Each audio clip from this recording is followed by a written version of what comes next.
Welcome to the podcast, Let the Prophets Speak. Today we continue our study of the first book of Chronicles, that is Divrei Hayomim Aleph, and we are up to chapter 12, that is Perek Yud Beis. In the last chapter, we read how the Jewish people, all of the tribes of Israel, after the death of King Saul, came together and anointed and accepted upon themselves David as the king, the next king of the unified nation. In this chapter, we begin by backing up a little bit in history to the time before King David was appointed king over everyone, while during the time when David was um, rising in popularity, but Saul was still the king. At this time, Saul considered David a rebel, an enemy, even though David had never, intended to foment a rebellion or a civil war. But Saul was treating him as if he was a what's the right word? Um, a rebel, as if he was a traitor to the king. And David, and it's all of this. The details are listed, of course, in detail, many chapters in the book of Samuel. However, here we're just remember the focus of Divrei Hayomim is to show how the people and their ancestors had fought to work together and establish the nation in the land. And the Davidic monarchy is, of course, the monarchy which built the nation and brought it to its height, to its greatest and most successful times. And it is encouraging the people to look to those heroes of the past and find inspiration in their ancestors, and specifically listing their names so that the people can see their own ancestors among those who built it the first time and find the strength to go ahead and do the work, the tedious work, the difficult work of building it for the second time around. And so the emphasis is not on all of the details of the stories. The emphasis is not on miraculous happenings of before. The emphasis is on the hard work that people did together to make it happen. So we're going to focus now on those who helped David build up his support and even before he was accepted as king. And that's the story which we're going to go to now. We're going to go to a group of people who came to help David, or the groups of people who came to help him get established even prior, while Saul was treating him as a traitor, before he was even accepted as king. At the end of the chapter that we're studying together today, we'll see even when he was um, accepted as king. So we're backing up a little bit in history. There's going to be a lot of names again, but also some biographical details that are important. So Ve'ela haboim el David litziklag, and these are the names of those who came to help support David in a place called Tziklag. Um, Tzik gives us the idea of a sharp places, rocks, sharp places.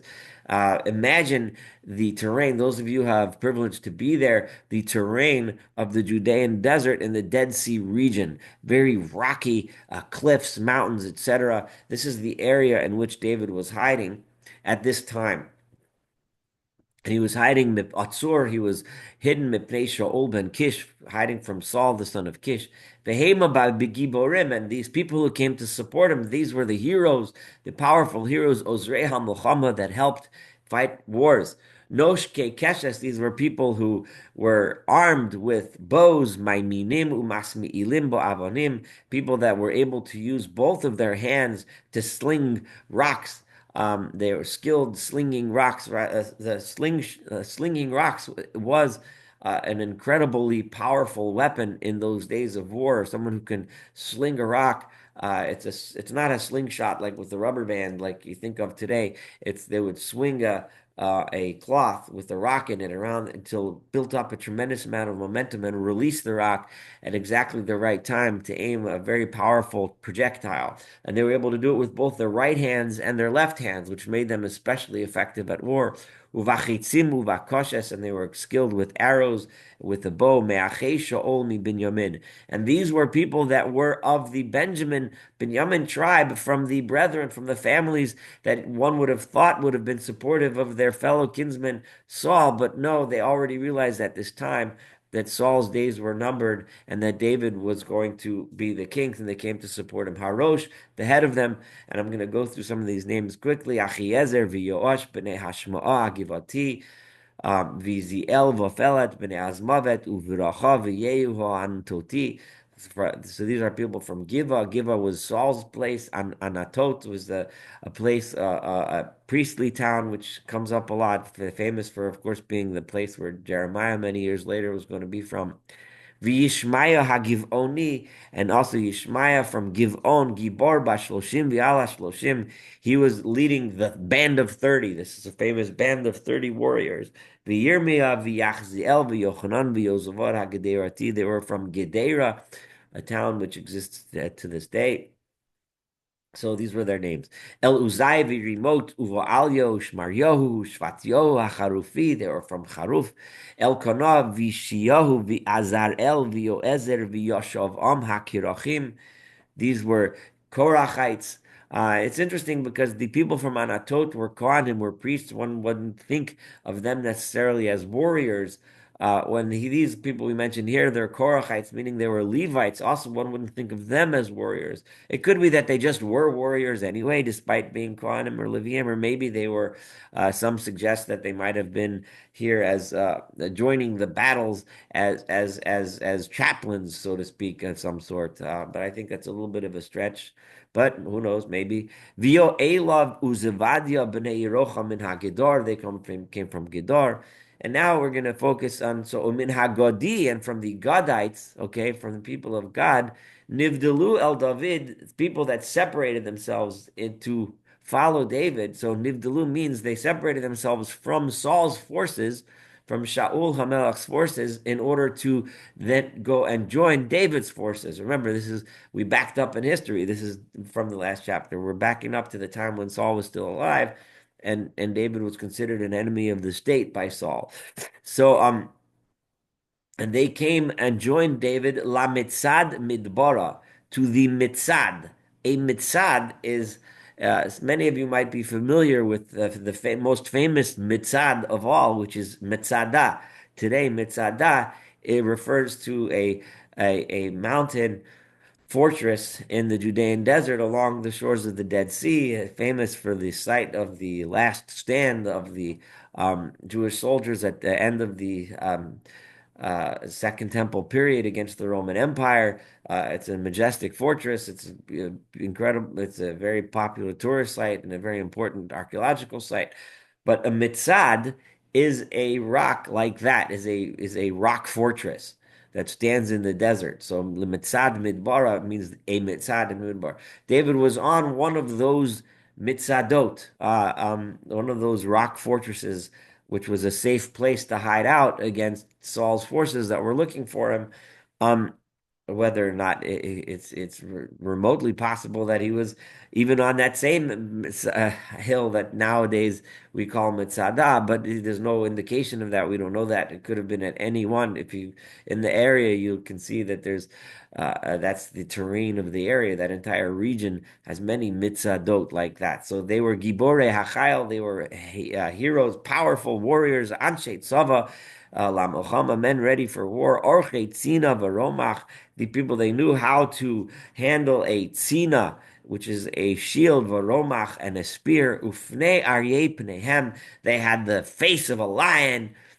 Obviously, it doesn't mean they looked like lions, but it means they were fierce like lions, and they had ferocious appearance. Uchitzvayim al heharim l'maher, and they were swift as a tzvi. A tzvi is often erroneously translated by late European translators as a deer. It actually means a gazelle, because that was native to the area. The deer, the which are familiar to Europeans and North Americans, are not the species that was or is today in that region of the Middle East. Tzvi means a gazelle. important to note that. Ezer Harosh, so you're going to list their names. The Ezer was the head, Ovadia Hasheni, Eliyav Ashlishi, those were the second and the thirds. Again, I'm going to read these names quickly. Mishmano Haravi'i, Yirmiyah Achamishi, Atai Ashishi, Eliel Ashvi, Yochanan Ashmini, Elzavad Achi, Yirmiyahu Asiri, Mach Banai Ashtei Asar. So those are the 12 names of these leaders of the God faction that left Saul's forces and came to join um, join David's forces. Elab and Bnei Gad, Rosh Hatzavah, and these were the heads of the armies, the officers from the children of God, from the God faction. Echad Lemea Hakaton v'Agadol Elef. The least of them was in charge of 100 troops. The higher ones was in charge of 1,000 troops. Eleim asher avru es hayarden b'chodesh harishon. They crossed the Jordan River in the first month. Chodesh harishon is generally the month of Nisan, the month in which Passover falls out, which is the month of springtime. In the springtime, the Jordan River was very full of water because that's when the winter snow melts from the Hermon Mountains. Was from the mountains that are today in the Golan Heights region, both the in northern Israel and in modern Syria and Lebanon, all that melt would enter all of the streams that drained that mountainous region. There's a significant amount of snow, and all of that would run through the rivers into the Kinneret, the Sea of Kinneret, the Sea of Galilee, and then from there into the Jordan River. So the Jordan River at this time of year, as it flowed down into the Dead Sea, right, which is the area where David was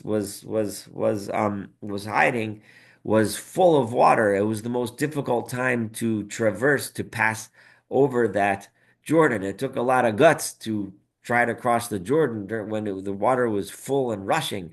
Unfortunately, nowadays, Jordan River, by the time it gets to this region, if there's barely any water, if any, it's mostly, unfortunately, it just it's polluted, but down there, and most of the water has been siphoned off for agricultural purposes today.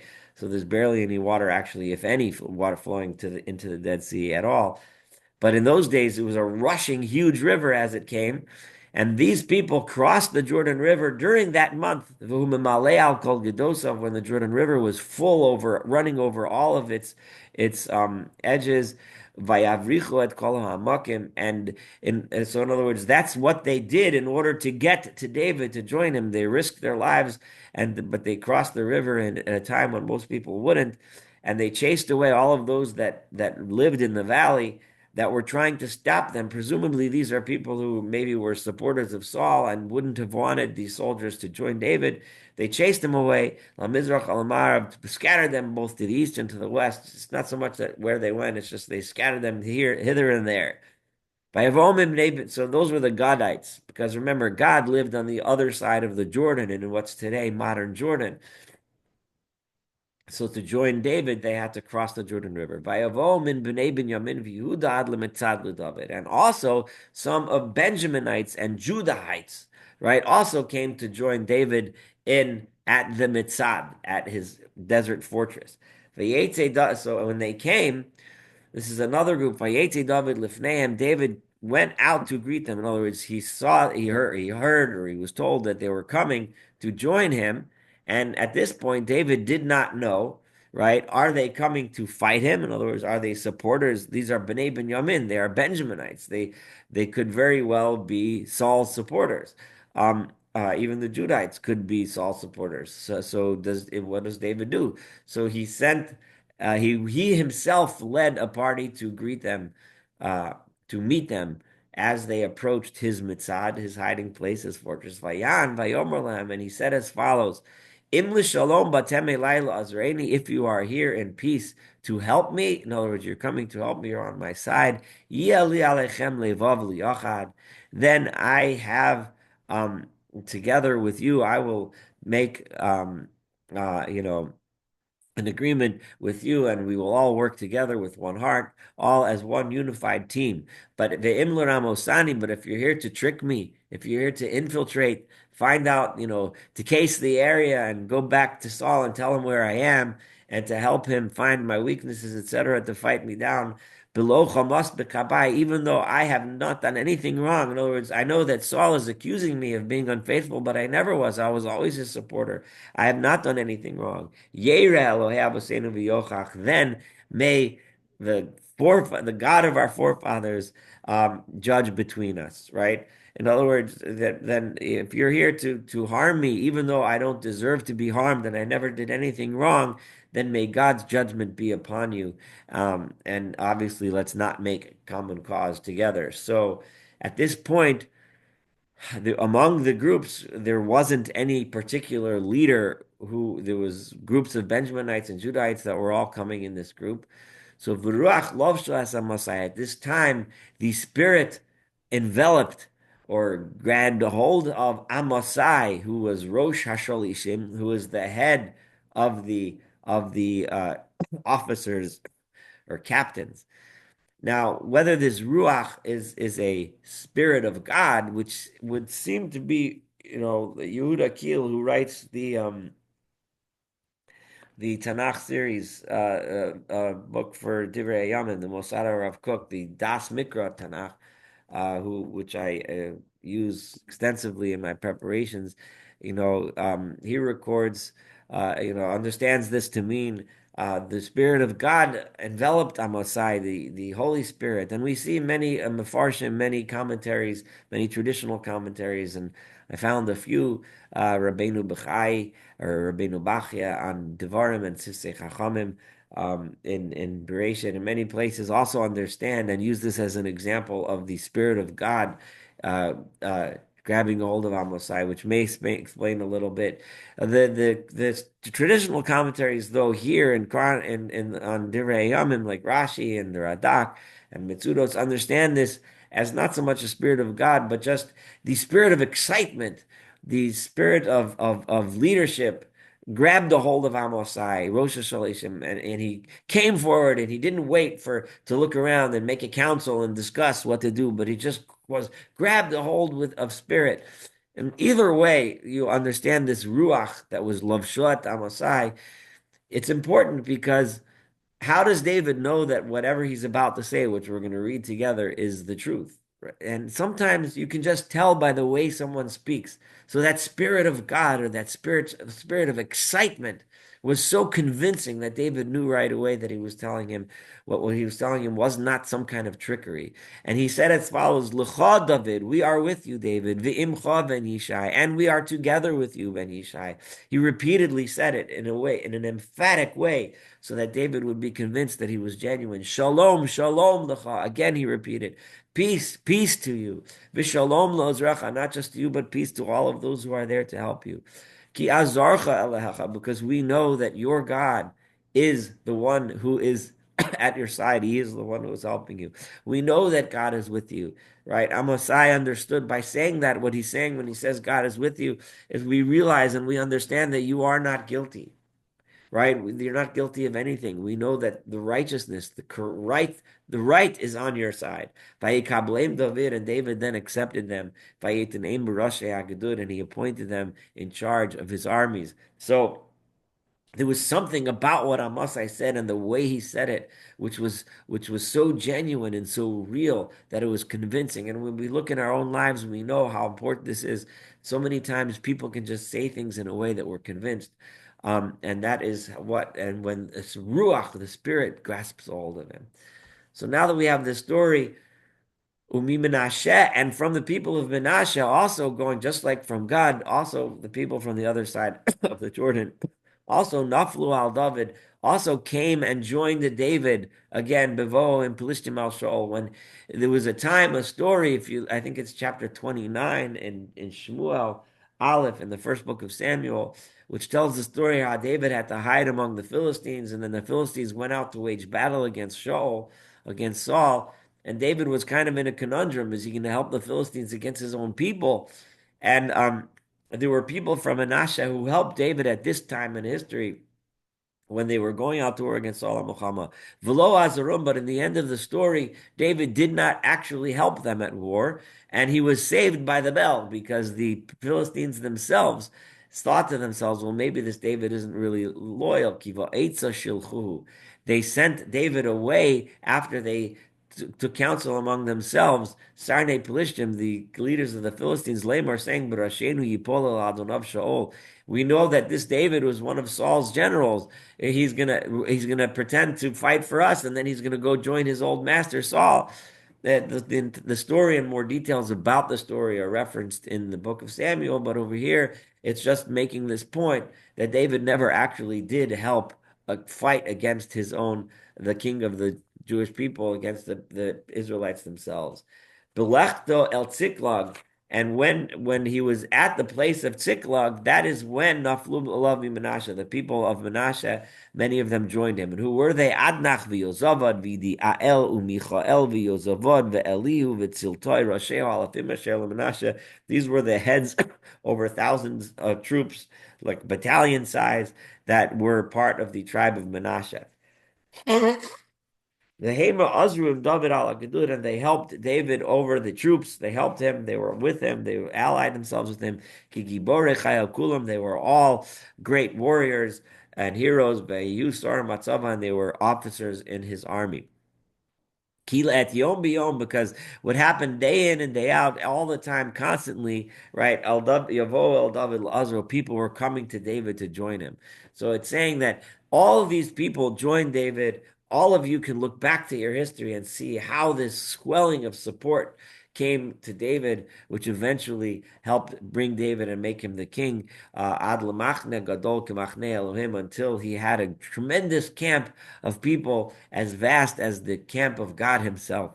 Right? It's just a way of describing a great camp. And who are some of these people? And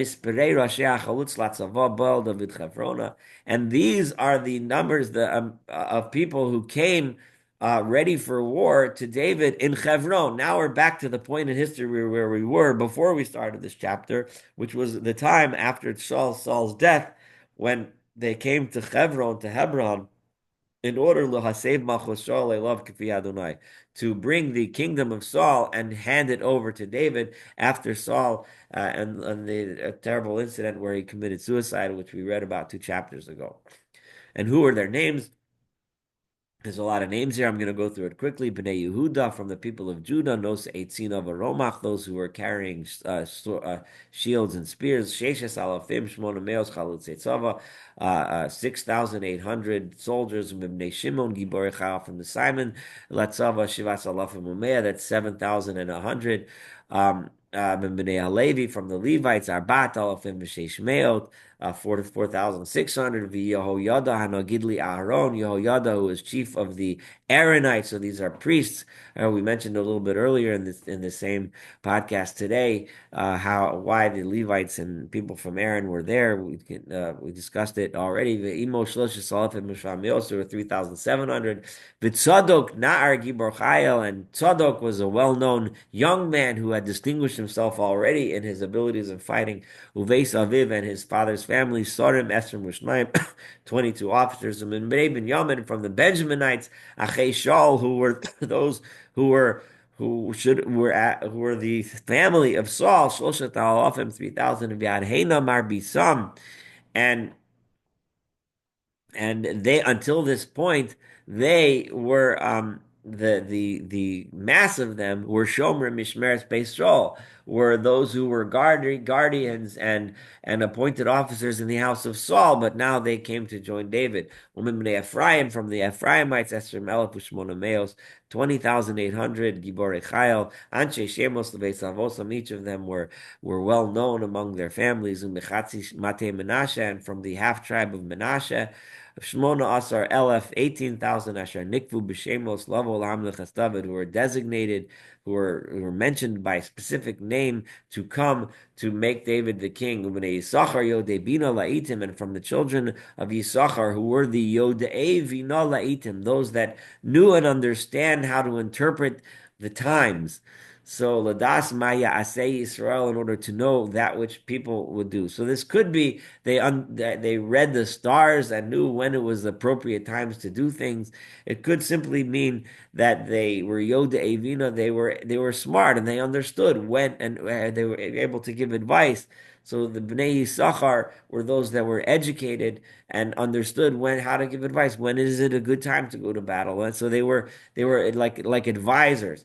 So Rasheim Masayim, there was 200 of them that were their head leaders. V'cholachem alpiem, and all of their brethren, the entire tribe of Yisachar would follow their guidance. Mizvulun, from the people of Zvulun, Yotzei Tzava, those that went out to war, Milchama, B'chol Klei Milchama Chamishim Elef, there were 50,000. V'la'ador below Lev Valev, and they were such people that would not hold back without their heart. They gave their full hearts they were wholeheartedly behind the support of David. And Naphtali, Saram Elef, there was 1,000 officers from Naphtali tribe, Vimoim, Betzina, Vachanis, and many of them would hold a spear and a shield. Shloshim Veshiva Elef, 37,000. Minadani, from this tribe of Dan, Orche Muhammad, those that went to war, Esim Mishmon Elef, Veshesh Meos, 28,600. Umay Asher, from the tribe of Asher, Yotz Eit Zaval Arach Muhammad Bromel was 40,000.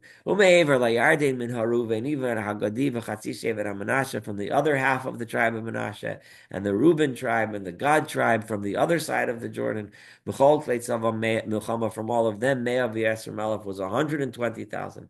Kol Eila Anshe Milchama, we're at verse 39, all of these people of war, Odrei Ma'aracha, those who came to the array, the battle array, Belev of Shalim, with full hearts, wholeheartedly supporting David. Bo Chevrona, they came to Chevron lahamlichet David al Kol Yisrael, to make David the king, to establish him as the king over all of Israel.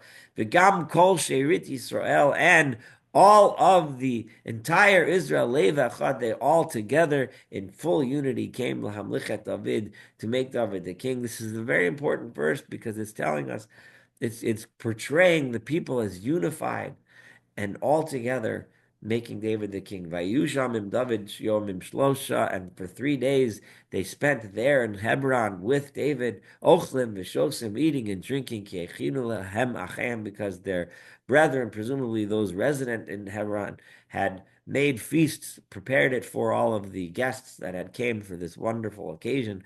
V'gam akrovim alehem, and even those who were their relatives came to them. Adi Sacharus Zvulun, and even those that came from as far away from the tribes who were as far away as Issachar Zvulun, who were all the way in the north, V'Naftali and Naphtali, all the way along the coast.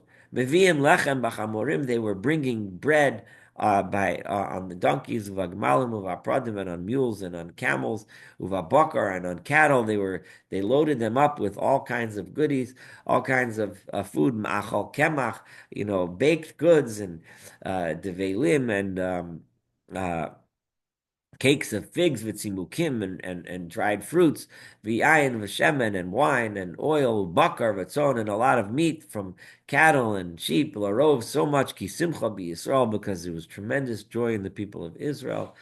So all of them celebrating this wonderful occasion. And of course, the people reading this at the time of the Second Temple would have realized we should take inspiration from this, from our forefathers, and get to work and build the second temple here, and build a new commonwealth, a new nation. Again, this concludes chapter 12. Thank you so much for studying chapter 12 together with me. Looking forward to continuing our study and studying chapter 13 together. Have a absolutely wonderful day.